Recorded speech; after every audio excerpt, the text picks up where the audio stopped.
Video shoot ചെയ്തതിന് ശേഷം സെബിയുടെ ഭാഗത്തു നിന്ന് NRI KYC സംബന്ധിച്ച് വളരെ ഹെൽപ്ഫുൾ ആയിട്ടുള്ള തീരുമാനങ്ങൾ വന്നിട്ടുണ്ട്. 2024 ഏപ്രിൽ 1 മുതൽ ആപ്ലിക്കബിൾ ആവുന്ന രീതിയിൽ മ്യൂച്വൽ ഫണ്ടുകളുടെ KYCയുടെ റൂളുകളിൽ ചെറിയൊരു മാറ്റം സെബി കൊണ്ടുവന്നിരിക്കുകയാണ്.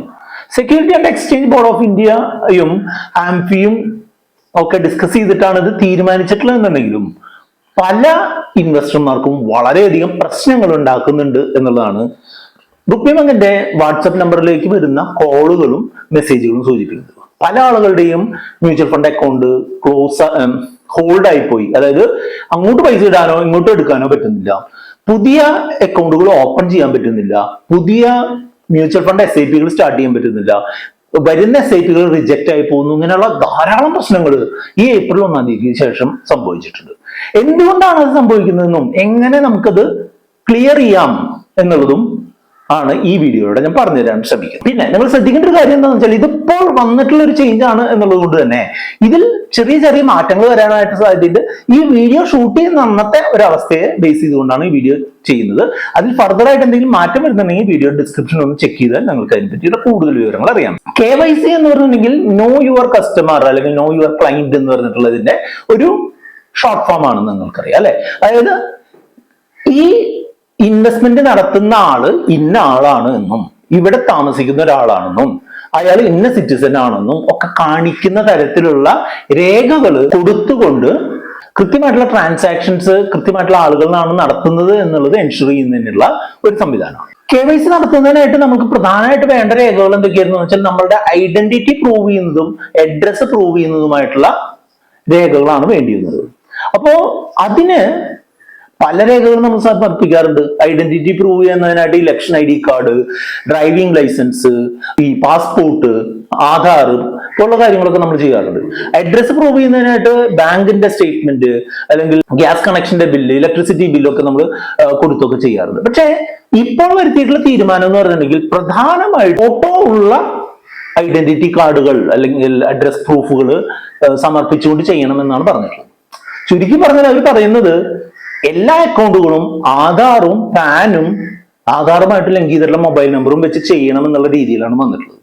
പക്ഷേ ആധാർ NRIകൾ പോലുള്ള ആളുകൾക്ക് നിർബന്ധമല്ലാത്ത ഒരു ഡോക്യുമെന്റ് ആണ് എന്നുള്ളത് NRIകളുടെ ജീവിതം വളരെയധികം ദുഷ്കരമാക്കുന്നുണ്ട്. ഈ വീഡിയോ നമ്മൾ ശ്രദ്ധയോടുകൂടി കണ്ടു കഴിഞ്ഞാൽ ഈ മ്യൂച്വൽ ഫണ്ടുകൾ നിങ്ങൾക്ക് കൃത്യമായിട്ട് ഇൻവെസ്റ്റ് ചെയ്തുകൊണ്ട് മുന്നോട്ട് പോകാനും അതിന്റെ ട്രാൻസാക്ഷൻസ് വലിയ പ്രശ്നമൊന്നുമില്ലാതെ നടത്താൻ നമുക്ക് സാധിക്കും. KYCകൾ നടത്തുന്നത് അല്ലെങ്കിൽ KYCകൾ ചെയ്യിക്കുന്നത് KRA എന്ന് പറഞ്ഞിട്ടുള്ള സ്ഥാപനങ്ങളാണ്. പ്രധാനമായിട്ടും 4 സ്ഥാപനങ്ങളാണുള്ളത്. ഒന്ന് CVL KRA, മറ്റൊന്ന് CAMS KRA, Karvy KRA, NDML KRA. ഇങ്ങനെ 4 സ്ഥാപനങ്ങളാണ് നടത്തുന്നത്. ഇവരുടെയൊക്കെ ലിങ്കുകൾ ഞാൻ ഡിസ്ക്രിപ്ഷനിൽ കൊടുക്കാം. അവിടെ പോയി കഴിഞ്ഞാൽ നിങ്ങളുടെ പാൻ നമ്പർ കൊടുത്തു കഴിഞ്ഞാൽ നിങ്ങളുടെ KYCയുടെ സ്റ്റേറ്റസ് വളരെ കൃത്യമായിട്ട് കിട്ടും. അപ്പോൾ ഈ 4 KRAകളിൽ നിങ്ങൾക്ക് ഏതെങ്കിലും ഒരെണ്ണത്തിലാണ് നമ്മൾ രജിസ്റ്റർ ചെയ്യുക. അപ്പോൾ ഉദാഹരണമായിട്ട് പറയുന്നത് Zerodha എന്ന് പറഞ്ഞിട്ടുള്ള പ്ലാറ്റ്ഫോം വഴി ചെയ്യുന്ന ആളുകൾക്ക് മിക്കവാറും CVL KRA വെച്ചിട്ടായിരിക്കും ചെയ്തിട്ടുണ്ടാവുക. പിന്നെ CAMS എന്ന് പറഞ്ഞ സ്ഥാപനം വഴിയാണെങ്കിൽ CAMS KRA വെച്ചിട്ടായിരിക്കും ചെയ്തിട്ടുണ്ടാവുക. അപ്പോൾ അങ്ങനെ ഉള്ള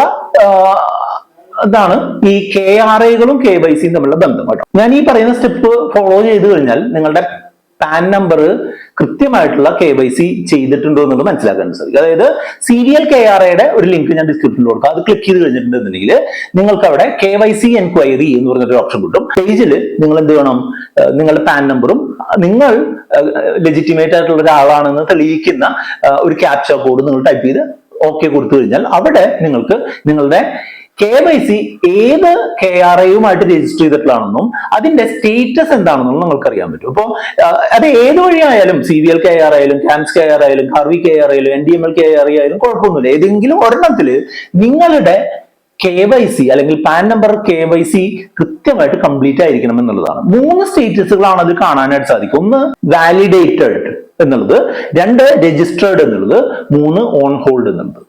ഇതിൽ ഓൺ ഹോൾഡ് എന്നുള്ള സ്റ്റേറ്റസ് ആണെന്നുണ്ടെങ്കിൽ നിങ്ങളുടെ പാനും ആധാറും തമ്മിൽ ലിങ്ക് ചെയ്യാത്ത എന്തെങ്കിലും പ്രശ്നമോ അല്ലെങ്കിൽ നിങ്ങളുടെ പാൻ കാർഡ് ഇൻവാലിഡ് ആയിട്ട് പോയിട്ടുള്ളതിന്റെ പ്രശ്നമോ കാരണം നിങ്ങൾക്ക് ഭാവിയിൽ ഒരു ട്രാൻസാക്ഷൻ ചെയ്യാൻ സാധിക്കാത്ത വിധം അത് ബ്ലോക്ക് ആയിരിക്കുകയാണ് എന്നുള്ളതാണ് അർത്ഥം. അപ്പോൾ നിങ്ങൾ അർജന്റ് ആയിട്ട് ചെയ്യേണ്ടത് എന്താണെന്ന് വെച്ചാൽ ഈ സ്ഥാപനങ്ങൾ നിങ്ങൾ ഏത് KRA ആണോ നിങ്ങളുടെ KYC ചെയ്തിട്ടുള്ള അവരെ സമീപിച്ചുകൊണ്ട് അടുത്ത ഡയറക്ഷൻസ് ചോദിച്ചുകൊണ്ടുള്ള ഒരു ഇമെയിൽ അയക്കുകയോ അല്ലെങ്കിൽ അവരുടെ ഓൺലൈൻ സൈറ്റിൽ പരാതിപ്പെടുകയോ ചെയ്യാണ് വേണ്ടത്. മിക്കവാറും നിങ്ങളുടെ പാൻ ഡീആക്ടിവേറ്റഡ് ആയതായിരിക്കണം. കാരണം അതല്ലാന്നുണ്ടെങ്കിൽ നിങ്ങൾ കൊടുത്തിട്ടുള്ള അഡ്രസ് പ്രൂഫുകളിലോ ഐഡന്റിറ്റി പ്രൂഫിലോ എന്തെങ്കിലും പ്രശ്നം ഉണ്ടായിരിക്കും സാധ്യതയുള്ളത്. രണ്ടാമത്തെ സ്റ്റേറ്റസ് ആണ് രജിസ്റ്റേർഡ് എന്ന് പറഞ്ഞുള്ള സ്റ്റേറ്റസ്. രജിസ്റ്റേർഡ് എന്ന് പറഞ്ഞ സ്റ്റേറ്റസ് വലിയ കുഴപ്പമില്ലാത്തൊരു സ്റ്റേറ്റസ് ആണ്, പക്ഷേ ഏറ്റവും നല്ല സ്റ്റേറ്റസ് അല്ല. രജിസ്റ്റേർഡ് എന്ന് പറഞ്ഞ സ്റ്റേറ്റസിന്റെ കാര്യം എന്താണെന്ന് വെച്ചാൽ നിങ്ങൾ നിങ്ങളുടെ KYC ഡോക്യുമെന്റ് ഒക്കെ കൊടുത്തിട്ടുണ്ട്, അത് അവര് രജിസ്റ്റർ ചെയ്തിട്ടുണ്ട്, പക്ഷെ അത് ഒരു ഫുള്ളി കംപ്ലീറ്റ് അല്ല എന്നുള്ളതാണ് അർത്ഥം. രജിസ്ട്രേഷൻ മാത്രമേ കംപ്ലീറ്റ് ആയിട്ടുള്ളൂ, വാലിഡേഷൻ കംപ്ലീറ്റ് ആയിട്ടില്ല എന്നുള്ളതാണ് അർത്ഥം.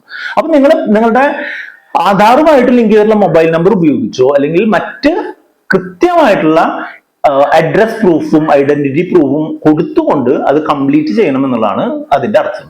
അങ്ങനെ ചെയ്തില്ല എന്നുണ്ടെങ്കിൽ എന്ത് സംഭവിക്കും?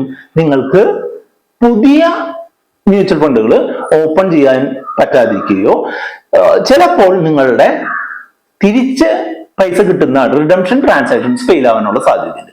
നിങ്ങളുടെ എക്സിസ്റ്റിംഗ് അക്കൗണ്ടിലുള്ള ട്രാൻസാക്ഷൻസ്, അതായത് നിങ്ങൾക്കിപ്പോ HDFC മ്യൂച്വൽ ഫണ്ടിൽ ഒരു ഫണ്ടിൽ നിക്ഷേപം ഉണ്ടെന്നുണ്ടെങ്കിൽ ആ നിക്ഷേപം കണ്ടിന്യൂ ചെയ്യാനും അതിന്റെ SIP കണ്ടിന്യൂ ചെയ്യാനും ഒക്കെ സാധിക്കും. പക്ഷെ പുതിയൊരു അക്കൗണ്ട് അല്ലെങ്കിൽ ഇപ്പൊ UTI മ്യൂച്വൽ ഫണ്ടിൽ ഒരു SIP തുടങ്ങണമെന്നുണ്ടെങ്കിൽ ചിലപ്പോൾ സാധിച്ചു എന്ന് വരില്ല. അതുപോലെ ചിലപ്പോൾ ഇതിൽ നിന്ന് പൈസ പിൻവലിക്കാൻ പ്രശ്നം വരും. രജിസ്റ്റേർഡ് എന്ന് പറഞ്ഞ സ്റ്റേറ്റസിലാണ് എന്നുണ്ടെങ്കിൽ അപ്പൊ നിങ്ങൾ ചെയ്യേണ്ടത് എന്താണെന്ന് വെച്ചാൽ നിങ്ങളുടെ ആധാർ ഉപയോഗിച്ച് ആധാറും പാനും ലിങ്ക് ചെയ്തിട്ടുണ്ടെങ്കിൽ ആധാറും അതിന്റെ മൊബൈൽ നമ്പറും ലിങ്ക് ചെയ്തിട്ടുണ്ടെന്നുണ്ടെങ്കിൽ ഈ നിങ്ങൾ രജിസ്റ്റർ ചെയ്തിട്ടുള്ള ഇമെയിൽ ഐഡിയും കൂടെ ഉപയോഗിച്ച് നിങ്ങൾ ഈ വീഡിയോ ഡിസ്ക്രിപ്ഷനിലുള്ള ലിങ്ക് ഉപയോഗിച്ച് നിങ്ങളത് വാലിഡേറ്റ് ചെയ്യിക്കാനുള്ള ശ്രമം നടത്തുകയാണ് വേണ്ടത്. ഇപ്പൊ ആധാർ ഇല്ലാത്ത ആളുകളുടെ കാര്യമാണെന്നുണ്ടെങ്കിൽ അതിൽ ബുദ്ധിമുട്ടുണ്ട്. കാരണം എന്താണെന്ന് വെച്ചാൽ ആധാറുമായിട്ട് ലിങ്ക് ചെയ്തിട്ടുള്ള മൊബൈൽ നമ്പർ ഇല്ലാന്നുണ്ടെങ്കിൽ ഓൺലൈൻ ആയിട്ടുള്ള വെരിഫിക്കേഷൻ ബുദ്ധിമുട്ടാവാനുള്ള സാധ്യതയുണ്ട്. അപ്പൊ നിങ്ങൾ ഒരു KYC അപ്ഡേറ്റ് ഫോം നിങ്ങളുടെ KRAയിൽ നിന്ന് ഡൗൺലോഡ് ചെയ്യുകയും അതിനോടൊപ്പം നിങ്ങളുടെ ഡോക്യുമെന്റുകളുടെ കോപ്പി വെച്ചുകൊണ്ട് നിങ്ങൾ ഈ KRAയുടെ ഓഫീസിലോ അല്ലെങ്കിൽ മ്യൂച്വൽ ഫണ്ട് ഓഫീസിലോ ഫ്രഷ് ആയിട്ട് നിങ്ങൾ ഇത് സബ്മിറ്റ് ചെയ്യുകയാണ് വേണ്ടത്. അപ്പൊ നിങ്ങളുടെ KYC വാലിഡേഷൻ കംപ്ലീറ്റ് ആവുമെന്നാണ് ഇതുവരെ എനിക്ക് മനസ്സിലായത്. മൂന്നാമത് വരാവുന്ന സാധ്യത എന്ന് പറഞ്ഞിട്ടുണ്ടെങ്കിൽ വാലിഡേറ്റഡ് എന്ന് പറയുന്ന സാധ്യതയാണ്. വാലിഡേറ്റഡ് എന്ന് പറഞ്ഞിട്ടുണ്ടെങ്കിൽ നിങ്ങൾ ഒന്നും പേടിക്കാനില്ലാത്ത സ്റ്റേറ്റസ് ആണ്. അതായത് നിങ്ങളുടെ ആധാറും പാനും ലിങ്ക്ഡ് ആണ്, ആധാറുമായിട്ട് ലിങ്ക് ചെയ്തിട്ടുള്ള മൊബൈൽ നമ്പർ ഉപയോഗിച്ച് നിങ്ങൾ ഈ അക്കൗണ്ട് അല്ലെങ്കിൽ KYC വാലിഡേഷൻ കംപ്ലീറ്റ് ചെയ്തിട്ടുണ്ട്. ഇനി യാതൊരുവിധ പ്രശ്നമില്ല, ട്രാൻസാക്ഷൻസ് എല്ലാം പ്രോപ്പർലി നടക്കും എന്നുള്ളതാണ് അതുകൊണ്ട് ഉദ്ദേശിക്കുന്നത്. അപ്പോൾ എല്ലാവരും ഈ ഓൺ ഹോൾഡ് സ്റ്റേറ്റസിലുള്ള ആൾക്കാരും രജിസ്റ്റേർഡ് സ്റ്റേറ്റസിലുള്ള ആൾക്കാരും ഒക്കെ ഈ വാലിഡേറ്റഡ് എന്ന് പറഞ്ഞ സ്റ്റേറ്റസിലേക്ക് പോകാനായിട്ട് എന്തൊക്കെയാണ് വേണ്ടത് ഒന്നുകൂടെ ഞാൻ പറഞ്ഞുതരാം. ആധാർ വേണം, പാൻ വേണം, ആധാറുമായിട്ട് ലിങ്ക് ചെയ്തിട്ടുള്ള മൊബൈൽ നമ്പർ വേണം, ഒരു ഇമെയിൽ ID വേണം. ഇത്രയും കാര്യങ്ങൾ ഉപയോഗിച്ച് നിങ്ങൾക്ക് താഴെ കൊടുക്കുന്ന ലിങ്ക് ഏതെങ്കിലും ഉപയോഗിച്ച് നിങ്ങൾക്ക് രജിസ്റ്റർ ചെയ്യാനായിട്ട് ശ്രമിക്കാവുന്നതാണ്. ഇനി അങ്ങനെ ശ്രമിക്കുമ്പോൾ നിങ്ങളുടെ ഡിജി ലോക്കർ ആപ്ലിക്കേഷനിലേക്ക് ഈ ആധാറിന്റെ ഡീറ്റെയിൽസ് എടുക്കുകയും അതിൽ നിന്ന് OTP ഉപയോഗിച്ച് വാലിഡേറ്റ് ചെയ്യാണ് വേണ്ടത്. അതുപോലെ നിങ്ങളുടെ ഒരു ഫോട്ടോഗ്രാഫ് എടുക്കും. അതുകൊണ്ട് തന്നെ ഫ്രണ്ട് ക്യാമറയുള്ള ഫോണുകളോ അല്ലെങ്കിൽ ലാപ്ടോപ്പുകളോ ഉപയോഗിച്ച് ചെയ്യാനായിട്ട് ശ്രമിക്കുക. അതുപോലെ നമുക്ക് സിഗ്നേച്ചർ സൈൻ ചെയ്തിട്ടുള്ള ഒരു പേപ്പറിൽ സൈൻ ചെയ്ത് അതിന്റെ ഫോട്ടോ എടുത്ത് വെക്കണം. പാൻ കാർഡും ആധാർ കാർഡും കയ്യിൽ കരുതുകയും വേണം. അതിലേക്ക് OTP വരുന്ന മൊബൈൽ നമ്പറും ഉണ്ടായിരിക്കണം, ഇമെയിൽ ID ഉണ്ടായിരിക്കണം. ഇതൊക്കെ സാധാരണ ഇന്ത്യക്കാർക്ക് വളരെ എളുപ്പത്തിൽ നടക്കും. പക്ഷെ വിദേശ ഇന്ത്യക്കാർക്ക് ഇതൊന്നും നടക്കില്ല അല്ലെ? കാരണം എന്താ, അവർക്ക് പലപ്പോഴും ആധാർ ഉണ്ടാവില്ല, അല്ലെങ്കിൽ തന്നെ ആധാർ ഉണ്ടെന്നുണ്ടെങ്കിൽ ആധാറുമായിട്ട് ലിങ്ക് ചെയ്തിട്ടുള്ള മൊബൈൽ നമ്പറിലേക്ക് OTP വരില്ല, ഇങ്ങനെയുള്ള പ്രശ്നങ്ങളൊക്കെ ഉണ്ടാവും. അപ്പൊ അവരോട് നമ്മൾ പറയുന്നത് എന്താണെന്ന് വെച്ചാൽ, നമ്മളല്ല സെബി പറയുന്നത് എന്താണെന്ന് വെച്ചാൽ, ഒന്നുകിൽ അവർ താമസിക്കുന്ന രാജ്യത്തെ ഇന്ത്യൻ എംബസിയിൽ നിന്ന് ഒരു ലെറ്റർ നിങ്ങൾ ഇന്ന സ്ഥലത്ത് ഇന്ന അഡ്രസ്സിൽ താമസിക്കുന്ന ഒരാളാണ് എന്നുള്ള ഒരു ലെറ്റർ സബ്മിറ്റ് ചെയ്യുക എന്നുള്ളതാണ് പറയുന്നത്. പക്ഷെ അത് അത്ര എളുപ്പമുള്ള കാര്യമില്ല എന്ന് നിങ്ങൾക്ക് അറിയാവുന്നതാണ് അല്ലെ? അതല്ലാന്നുണ്ടെങ്കിൽ നിങ്ങളുടെ അഡ്രസ്സോ നിങ്ങളുടെ ഐഡന്റിറ്റിയോ പ്രൂവ് ചെയ്യുന്ന വിദേശ ഡോക്യുമെന്റുകൾ വിദേശ രാജ്യത്തുള്ള ഇന്ത്യൻ ബാങ്കുകളുടെ മാനേജർമാരെ ടെസ്റ്റ് ചെയ്താലും കുഴപ്പമില്ല എന്നുള്ളൊരു ഇതുണ്ട്. പിന്നെ ഇവർക്ക് ചെയ്യാവുന്ന മറ്റൊരു കാര്യം കൂടെ ഞാൻ പറഞ്ഞുതരാം. ഈ ഡോക്യുമെന്റുകൾ കൊറിയറായിട്ട് ഈ ക്യാമ്പ്സിന്റെ ഓഫീസിലേക്കോ കാർവിയുടെ ഓഫീസിലേക്കോ അവരുടെ ഈ KYC അപ്ഡേറ്റ് ഫോം അടക്കം അയച്ചു കൊടുക്കുകയാണ് വേണ്ടത്. അപ്പോൾ KYC അപ്ഡേറ്റ് ഫോം ഫില്ല് ചെയ്ത് സൈൻ ചെയ്ത് അതിലൊരു ഫോട്ടോ ഒട്ടിച്ച് ഫോട്ടോയ്ക്ക് അക്രോസ് ആയിട്ട് സൈൻ ചെയ്ത് കൃത്യമായിട്ട് ഫില്ല് ചെയ്ത് അതിന്റെ സപ്പോർട്ട് ഡോക്യുമെന്റ്സ് വെച്ച് കൊറിയർ ചെയ്ത് കഴിഞ്ഞാൽ ശരിയാവുന്നുണ്ട് എന്നുള്ളതാണ് നമ്മളുടെ ഒന്ന് രണ്ട് കസ്റ്റമേഴ്സ് ചെയ്ത് സക്സസ്ഫുൾ ആയിട്ടുള്ളത് കൊണ്ട് ഞാൻ പറഞ്ഞു തരുന്നത്. അപ്പോൾ വിദേശ ഇന്ത്യക്കാർക്ക് പുതിയ അക്കൗണ്ടുകൾ തുടങ്ങുന്നതിനായിട്ട് ചിലപ്പോൾ ബുദ്ധിമുട്ട് വരും. അപ്പോൾ ഒന്നുകിൽ ഇങ്ങനെ ചെയ്യുക, അല്ലാന്നുണ്ടെങ്കിൽ അടുത്ത തവണ നാട്ടിൽ വരുന്നത് വരെ ഇപ്പോൾ ഉള്ള എക്സിസ്റ്റിംഗ് SIP-കളുമായിട്ട് കണ്ടിന്യൂ ചെയ്തിട്ട് പുതിയ അക്കൗണ്ടുകൾ തുടങ്ങണമെന്നുണ്ടെങ്കിൽ നാട്ടിൽ വന്നിട്ട് ഏതെങ്കിലും ഒരു മ്യൂച്വൽ ഫണ്ട് ഓഫീസിലോ അല്ലെങ്കിൽ ക്യാമ്സിന്റെയോ കാർവിയുടെ ഓഫീസിലോ പോയിട്ട് ഈ പറഞ്ഞ കാര്യങ്ങൾ നേരിട്ട് സബ്മിറ്റ് ചെയ്തുകൊണ്ട് മുന്നോട്ട് പോകാനായിട്ട് പറ്റും. അപ്പോൾ ഒരു ഓൾറെഡി KYC ഒക്കെ ചെയ്തിട്ടുള്ള ആളുകൾ വീണ്ടും ഇത് ചെയ്യുക എന്ന് പറഞ്ഞാൽ കുറച്ചൊരു ബുദ്ധിമുട്ട് പിടിച്ച പരിപാടിയാണ് എന്നുണ്ടെങ്കിൽ നമ്മൾക്ക് ഇപ്പൊ നമ്മളോട് പറഞ്ഞിട്ടുള്ള റൂൾസ് ആൻഡ് റെഗുലേഷൻസ് ഫോളോ ചെയ്യേണ്ടത് ഉണ്ട് എന്നുള്ളത് കൊണ്ട് തന്നെ ഇത് പരമാവധി ഫോളോ ചെയ്യാൻ ശ്രമിക്കുക. ഇതിനെപ്പറ്റി എന്തെങ്കിലും ഡയറക്ഷൻസ് വേണമെന്നുണ്ടെങ്കിൽ നമ്മളുടെ വാട്സ്ആപ്പ് നമ്പർ ആയിട്ടുള്ള 8848030018 എന്ന് പറഞ്ഞ നമ്പറിലേക്ക് നിങ്ങൾക്ക് വാട്സ്ആപ്പ് ചെയ്യാം. നമ്മുടെ പ്രധാന വീഡിയോ ഷൂട്ട് ചെയ്തതിന് ശേഷം സെബിയുടെ ഭാഗത്തു നിന്ന് NRI KYCയെ സംബന്ധിച്ച് വളരെ ഹെൽപ്ഫുൾ ആയിട്ടുള്ള തീരുമാനങ്ങൾ വന്നിട്ടുണ്ട്. 3 കാര്യങ്ങളാണ് പ്രധാനമായിട്ടുള്ളത്. ഒന്നാമത്തേത്, NRI KYC വാലിഡേറ്റ് ചെയ്യാനുള്ള ടൈം ഏപ്രിൽ 30, 2025 വരെ നീട്ടിയിരിക്കണം. ഒരു വർഷത്തിനുള്ളിൽ ആ KYC വാലിഡേഷൻ ഒന്നുകിൽ ആധാർ മായിട്ട് ലിങ്ക് ചെയ്തിട്ടുള്ളതോ അല്ലെങ്കിൽ പ്രോപ്പറായിട്ട് അഡ്രസ്സ് ID വെരിഫിക്കേഷൻ പാസ്പോർട്ട് പോലുള്ള ഡോക്യുമെന്റുകൾ വെച്ചിട്ടോ വാലിഡേറ്റ് ചെയ്യാനുള്ള സമയം NRIകൾക്ക് ഏപ്രിൽ 30, 2025 വരെ ദീർഘിപ്പിച്ചിട്ടുണ്ട്. അതാണ് ഒന്നാമത്തെ കാര്യം. രണ്ടാമത്തേത്, NRIകളെ സംബന്ധിച്ചിടത്തോളം ഇമെയിൽ അല്ലെങ്കിൽ മൊബൈൽ ബേസ് ചെയ്തിട്ടുള്ള വാലിഡേഷൻ അതിൽ ഏതെങ്കിലും ഒന്ന് നടത്തിയാൽ മതിയാകും എന്നുള്ളതാണ് രണ്ടാമത്തെ ഒരു ഡയറക്ഷൻ.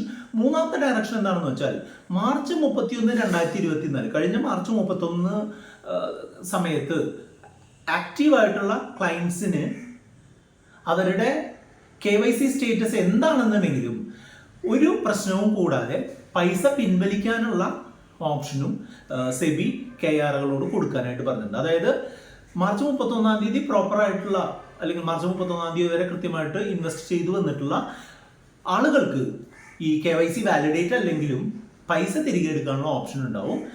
പുതിയ അക്കൗണ്ട് ഓപ്പൺ ചെയ്യാൻ ചിലപ്പോൾ ബുദ്ധിമുട്ടുണ്ടാവും എങ്കിലും നമ്മൾ അടച്ചിട്ടുള്ള പൈസ അന്നത്തെ നമുക്ക് എപ്പോഴാണ് ആവശ്യം വരുന്നത് ആ സമയത്ത് നമുക്ക് ഒരു ബുദ്ധിമുട്ടും കൂടെ നിങ്ങൾക്ക് തിരികെ എടുക്കാൻ പറ്റുമെന്നുള്ള 3 പ്രധാനപ്പെട്ട ഹെൽപ്ഫുൾ ആയിട്ടുള്ള നിർദ്ദേശങ്ങളാണ് സെബിയുടെ ഭാഗത്തു നിന്ന് വന്നത്.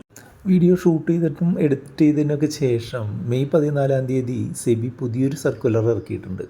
ആ സർക്കുലർ പ്രകാരം ആധാറും പാനും തമ്മിൽ ലിങ്ക് ചെയ്ത് അത് വെച്ച് KYC വാലിഡേറ്റ് ചെയ്യണം എന്നുള്ള നിയമം തൽക്കാലത്തേക്ക് മരവിപ്പിക്കാനായിട്ടുള്ള തീരുമാനമാണ് ഉണ്ടായിട്ടുള്ളത്. KYC രജിസ്റ്റേർഡ് സ്റ്റേറ്റസിലുള്ള എല്ലാ ആളുകൾക്കും മുൻപ് എങ്ങനെയാണോ ഇൻവെസ്റ്റ് ചെയ്തിരുന്നത് അതുപോലെ തന്നെ എല്ലാ ഇൻവെസ്റ്റ്മെൻറ്റ്സും റിഡംഷൻസും നടത്താം എന്നാണ് സെബി പുതിയ ഗൈഡ് ലൈൻസിൽ പറയുന്നത്.